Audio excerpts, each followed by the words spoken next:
The days are getting shorter, but so far the heat hasn't really let up. I'm out here watering as if it were springtime, which seems to be what the plants think it is. I have new growth just about everywhere, even a cantaloupe that has taken off, and an abundance of basil still in the garden.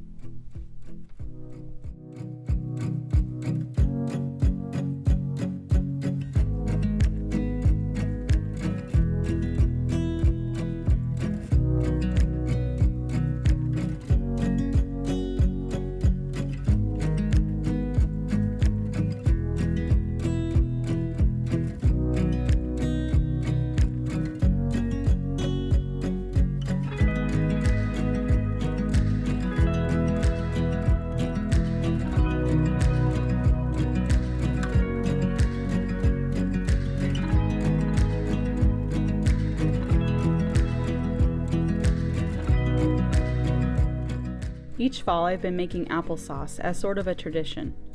Normally I hot pack several jars for storing, but today I'm just making a small batch to get a recipe on the blog to share how to make it, something I've been wanting to do for a while now.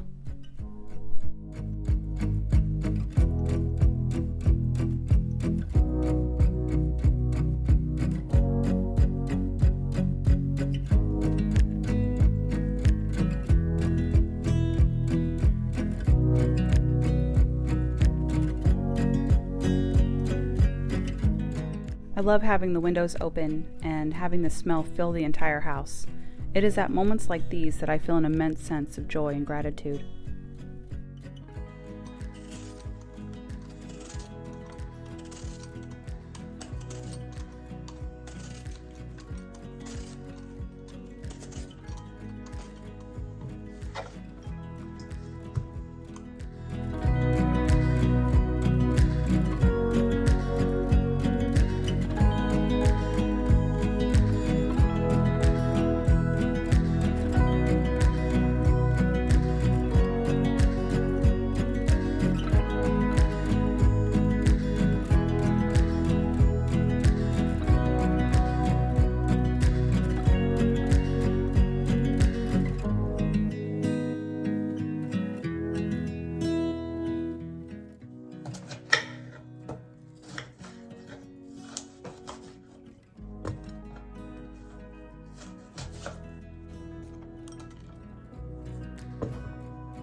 I keep the applesauce pretty simple.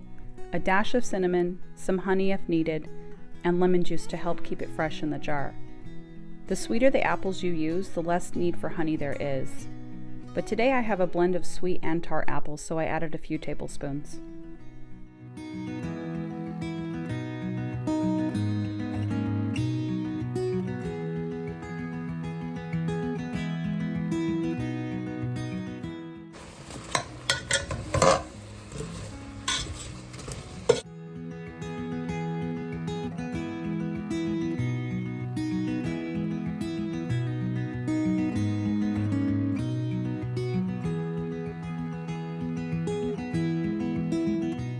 When the apples are soft, I take a potato masher to get down the big chunks, and then smooth it out with my hand blender.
This is our big room, a room that my daughter likes to play in, and also my office where I do my editing and writing.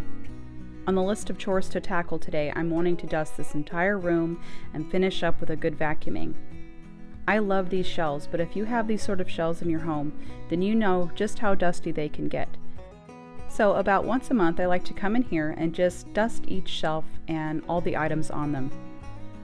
I find that this really helps keep the shelves free from clutter and garbage, since I toss anything that's been placed on there that shouldn't be.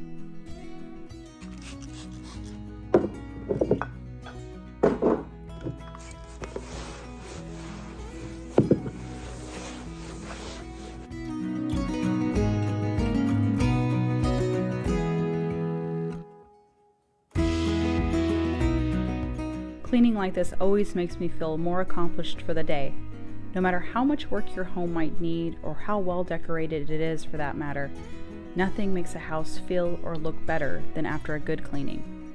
Kind of like shining a penny.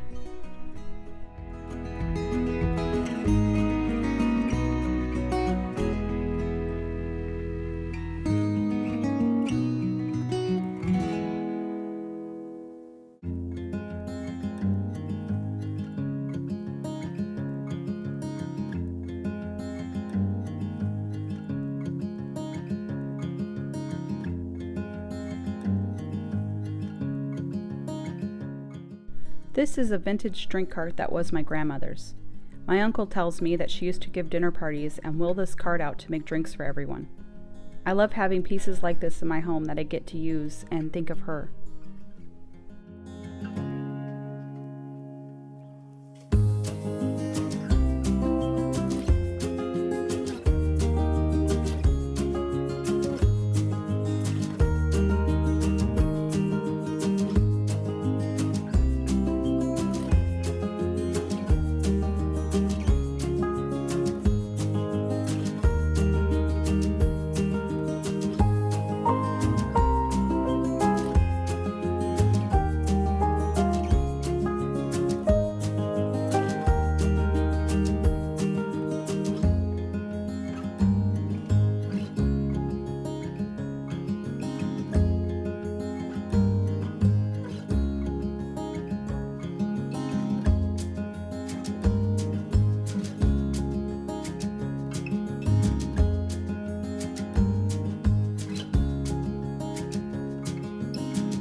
For dinner tonight, I am making pork chops with pan gravy, another recipe from the blog that I will link in the description box below.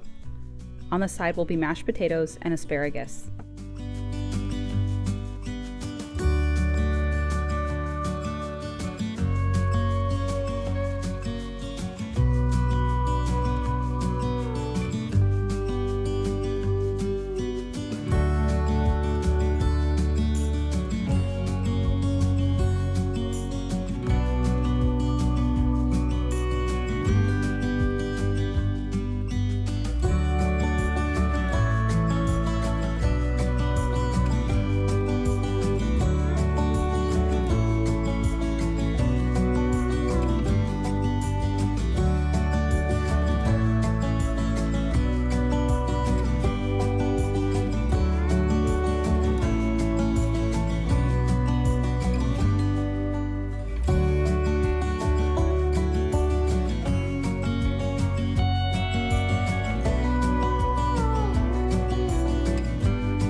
I make a marinade for the chops, and you can use bone-in pork chops or boneless for this. I was only able to find bone-in chops at the market. The marinade is a blend of white wine, olive oil, sea salt, pepper, and rosemary. I allow them to sit at room temperature for at least 30 minutes in the marinade before cooking.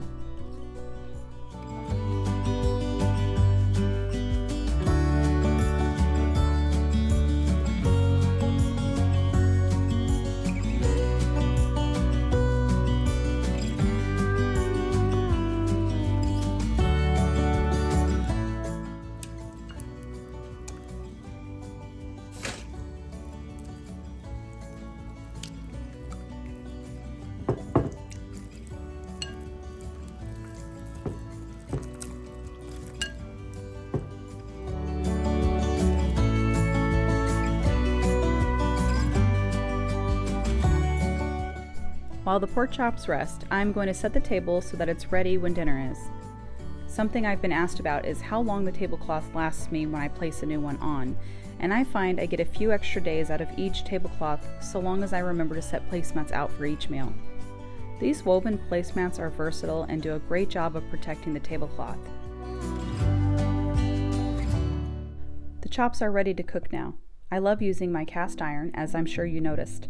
I heat the pan with a drizzle of olive oil, or you can use butter for this. Then cook them for a few minutes on each side until done.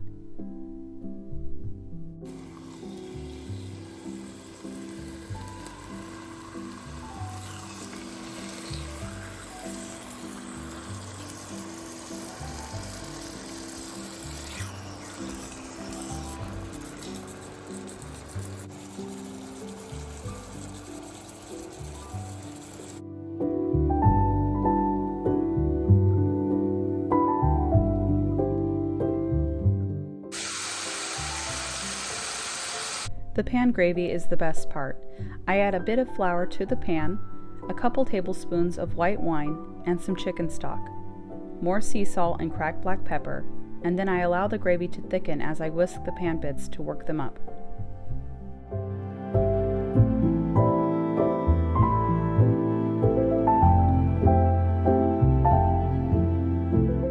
It's a cozier meal for cooler months, and even though it's not quite cool here just yet, I like to pretend it is.